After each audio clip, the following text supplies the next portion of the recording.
Ya, baik, Anda masih bersama Dialog 21 dan saudara sudah dijelaskan tentang bagaimana kemudian tahapan dan juga antisipasi terkait dengan tantangan yang akan dihadapi, potensi-potensi tantangan begitu yang akan terjadi pada pemilu tahun 2024 yang lalu. Namun kita tidak juga bisa menafikan bahwa pada tahun 2019 yang lalu terjadi gejolak di tengah masyarakat kita pada saat penyelenggaraan pemilu yang kemudian pada pemilu tahun 2024 nanti kita harapkan tidak akan terjadi lagi. Saya ingin ke Bang Nofrian, ini yang menarik. Bang, pada saat pemilu tahun 2014 dan 2019 kita tahu ya, dan kita tidak bisa memungkiri bahwa memang terjadi sebuah dinamika yang sangat luar biasa begitu. Apakah disebabkan calon presidennya hanya dua atau seperti apa sehingga menyebabkan adanya potensi polarisasi di tengah masyarakat kita. Untuk mengantisipasi dan menghindari agar hal tersebut tidak terjadi lagi, apa kira-kira yang kemudian akan dilakukan oleh pihak Bawaslu? Yang paling penting Bang Repo, bahwa pelaksanaan pemilu ini sebenarnya bukan tugas KPU dan tugas Bawaslu saja untuk menjadikan pemilu ini menjadi damai, jujur dan adil, tetapi itu tugas kita bersama, baik itu dari masyarakat maupun peserta pemilu. Apabila kita menganalogikan pemilu ini sebagai sebuah pertandingan sepak bola, tentunya di dalam pertandingan itu panitianya itu harus adil. Kemudian kami sebagai wasitnya harus melakukan penindakan dan melihat itu secara adil juga. Misalnya ada yang melanggar, kalau di bola ada kartu kuningnya, kita juga memberikan suatu punishment gitu. Nah, artinya apabila itu terlaksana dengan baik, maka pertandingan itu maka akan diterima oleh semua pihak gitu. Dan memang perbedaan antara 2019 dengan 2024 itu kalau dulu kita belum mengenal adanya Covid. Nah, ke depan kita juga sudah mengenal Covid. Artinya ada perbedaan-perbedaan, dan kalau dulu mungkin secara evaluasi mendasarnya adalah kita ketahui banyaknya penyelenggara kita yang gugur. Nah, artinya itu menjadi evaluasi kita ke depan, mungkin lebih dari sisi regulasi ataupun pelaksanaannya, sehingga kita tidak ada lagi lah kejadian seperti kemarin. Ya, bentuk evaluasi yang kemudian sudah dilakukan perbaikan untuk pemilu tahun 2024 nanti apa? Di Bawaslu pertama kita sudah berubah umur penyelenggaranya. Jadi penyelenggara kita itu sudah menerima umurnya di 21 tahun, artinya kita melihat juga nanti bahwa penyelenggara di tingkat daerah itu mempunyai fisik yang kuat gitu. Kemudian secara regulasi nanti kita memperkuat BIMTEK, kemudian memberikan pengetahuan, jadi di lapangan mereka mengetahui apa menjadi tupoksi dia gitu. Itu dari sisi SDM-nya. Kemudian regulasi pun sekarang sudah mulai dikuatkan, artinya sekarang lagi digodok juga di dalam ini masalah penyelenggara ini mau diperpanjang atau tidak, karena memang masa kepengurusan ini masa lembaga-lembaga ini dia berbeda-beda, khususnya di KPU kalau kita sama. Artinya dari berbagai aspek kita melihat itu, dari regulasinya, kemudian sumber daya manusia, kita melihat itunya. Oke, Bang Yu, seberapa penting sih? Artinya begini, memang kita ketahui ada beberapa masa tugas komisioner yang kemudian akan berakhir pada tahun ini. Sedangkan tahapan itu kan adalah tahapan-tahapan yang kita anggap setiap tahapan itu cukup krusial di dalam menghadapi penyelenggaraan pemilu tahun 2024. Nah, menghadapi hal ataupun habis masa tugas ini seperti apa Anda menyikapinya? Ya, baik, Bang Revo. Jadi, kalau kita di KPU daerah, artinya KPU Kabupaten Kota maupun KPU Provinsi ya. Jadi memang karena kebetulan untuk di Kota Pangkal Pinang sendiri kita AMJ-nya di tahun ini di bulan November nanti, kemudian untuk KPU Provinsi kan itu di bulan Mei. Sehingga memang pada prinsipnya ya karena kita memang sudah disumpah, ketika kami awal dilantik kami disumpah untuk melaksanakan semua tahapan pemilihan umum maupun tahapan pilkada, kemudian menjaga integritas, kemudian menjaga selalu kode etik ya kita siap. Memang kami di satu sisi ini tahapan harus dilaksanakan, masa-masa transisi ini kan.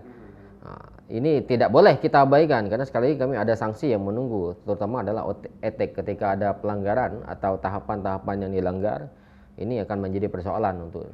Sementara ya kami juga harus berjuang gitu kan, harus kalau memang ada pendaftaran untuk KPU ya kita harus ikut seleksi juga.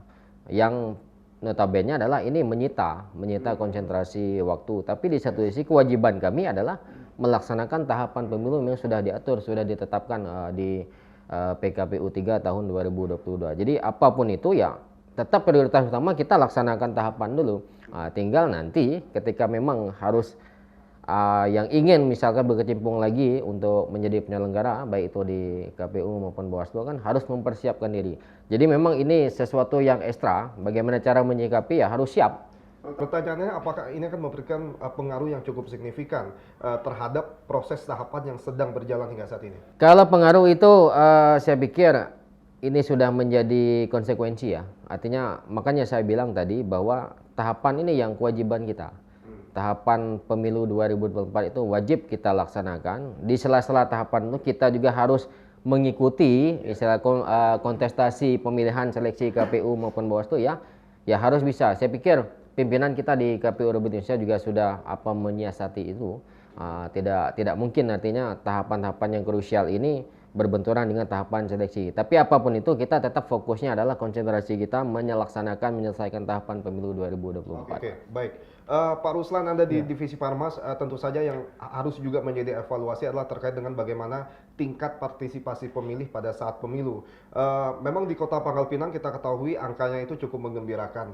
Di atas rata-rata tingkat target yang sudah ditetapkan oleh KPU RI begitu. Minimal untuk mempertahankan itu kemudian apa strategi yang Anda akan lakukan, Pak Ruslan? Ya, kemarin kita di tingkat Kota Pangkal Pinang 2019 kita mencapai angka partisipasi 84% ya. Sekarang pimpinan kita di tingkat pusat telah menetapkan target secara nasional itu di angka 81%. Nah, kita di tingkat KPU Kota Pangkal Pinang tentunya untuk mempertahankan minimal ya angka 84% dan juga bisa melewati target nasional 81%. Kita telah gencar melaksanakan sosialisasi pendidikan pemilih kepada mahasiswa, pelajar, kepada kaum perempuan, dan juga tidak lupa karena asas kesetaraan, kita juga melaksanakan sosialisasi kepada kaum disabilitas. Nah, itu gencar kita laksanakan dengan pola-pola sosialisasi dan pendidikan pemilih sesuai dengan karakternya masing-masing gitu. Kalau untuk pelajar kita bikin yang namanya duta pemilu siswa gitu kan.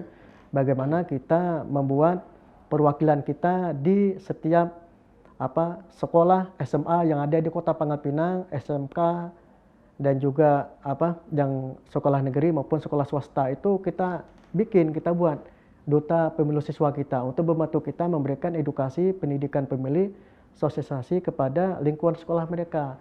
Tidak terhenti pada lingkungan sekolah, mereka juga berhak untuk memberikan sosialisasi kepada teman bermainnya ketika pulang sekolah. Itu penting kita laksanakan, mengingat daftar pemilih kita itu hampir kurang lebih sekitar 17.000 itu ada di pemilih pemula yang ada di sekolah di Kota Pangkal Pinang. Yang kedua, tidak menutup juga bahwa perannya sangat penting adalah kaum perempuan. Dari total 161.000 jumlah pemilih kita yang kita lakukan pemetaan TPS-nya sekarang, itu hampir 60% itu diisi oleh kaum perempuan.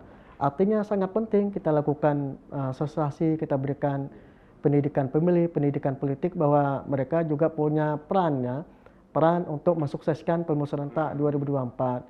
Dan juga kepada pemilih pemula, meskipun mereka punya keterbatasan, tetapi keberadaan mereka tetap diakui sebagai pemilih di Kota Pangkal Pinang. Iya, disabilitas. Artinya kita memberikan kesempatan kepada mereka mengetahui tentang informasi kepemiluan, dan juga kita memberikan semangat kepada mereka untuk tetap menggunakan hak pilihnya, hak suaranya pada hari hanya nanti, dengan cara kita menyampaikan bahwa akan ada kemudahan-kemudahan, fasilitas-fasilitas yang kita berikan kepada mereka, sehingga mereka termotivasi untuk datang ke TPS nantinya. Dan menyalurkan hak politiknya begitu ya? Ya, tentunya. Oke, baik, kita sudah di penghujung segmen kita. Saya tentu ingin memberikan kesempatan kepada Anda untuk memberikan closing statement begitu, demi menyukseskan pemilu tahun 2024 mendatang. Saya mulai dari Pak Ruslan, silakan. Oke, baik. Masyarakat, khususnya Kota Pangkal Pinang, tentu pemilu serentak ini bukan hanya tanggung jawab KPU, Bawaslu, DKPP sebagai penyelenggara, tetapi inilah tanggung jawab kita bersama. Sebagai warga negara yang baik, kita tentunya berpikir maju ya. Kita tidak boleh apatis terhadap dengan politik, apatis dengan kegiatan rutinitas kita kepemiluan. Artinya suatu suara kita sangat menentukan nasib daerah kita dan nasib bangsa kita. Terima kasih. Oke, baik. Bang Yusmayadi, pesan singkat Anda, Bang?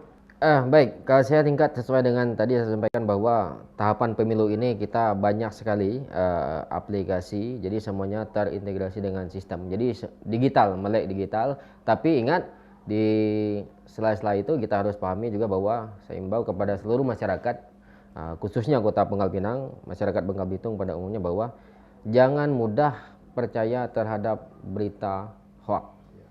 Jadi karena sekali lagi banyak sekali, karena setiap kali tahun politik ini itu banyak sekali bermunculan bahwa ini dari KPU Republik Indonesia, ini dari KPU Pangkal Pinang, ini dari Bawaslu. Sementara kebenarannya diragukan. Jadi sekali kami imbau bahwa cerdas-cerdaslah seluruh masyarakat ketika membaca berita, ketika menerima informasi terkait dengan pemilihan umum tahun 2024. Oke, baik, terima kasih. Bang Nofrian, pesan singkatannya Bang. Baik, pemilihan ini merupakan cita-cita demokrasi. Kenapa disebut cita-cita demokrasi? Kita di zaman penjajah kita tidak bisa seperti ini. Kita tidak bisa memilih pemimpin, kita tidak bisa memilih perwakilan kita. Dan sekarang kita sudah merdeka, kita sudah diberikan kewenangan, kita sudah diberikan hak. Jadi kepada masyarakat, mari jadikan hak ini sebagai wujud syukur kita. Salah satu wujud syukurnya adalah memilih dan menjaga pemilu ini menjadi damai dan integritas. Kita sudah panjang masanya kita dijajah dan tidak damai. Nah sekarang kenapa kita harus menjadikan pelaksanaan ini dengan tidak damai gitu. Baik, Pak Ruslan, Komisioner KPU Kota Pangkal Pinang, dan Bang Yusmayadi, terima kasih banyak atas waktunya. Bang Nofrian, Komisioner Bawaslu, terima kasih atas waktunya. Semoga tugas-tugas kita semua dapat dilancarkan begitu untuk menjamin pemilu ini dapat berjalan dengan lancar dan juga bisa memberikan harapan kepada rakyat untuk Indonesia yang lebih maju ke depannya. Baik, saudara, kami masih punya satu segmen lagi. Nanti kami akan berbicara dan melihat bagaimana sudut pandang dari seorang akademisi terkait dengan proses penyelenggaraan pemilu tahun 2024 yang akan dilakukan secara serentak pada tahun depan. Tetaplah di Dialog 21.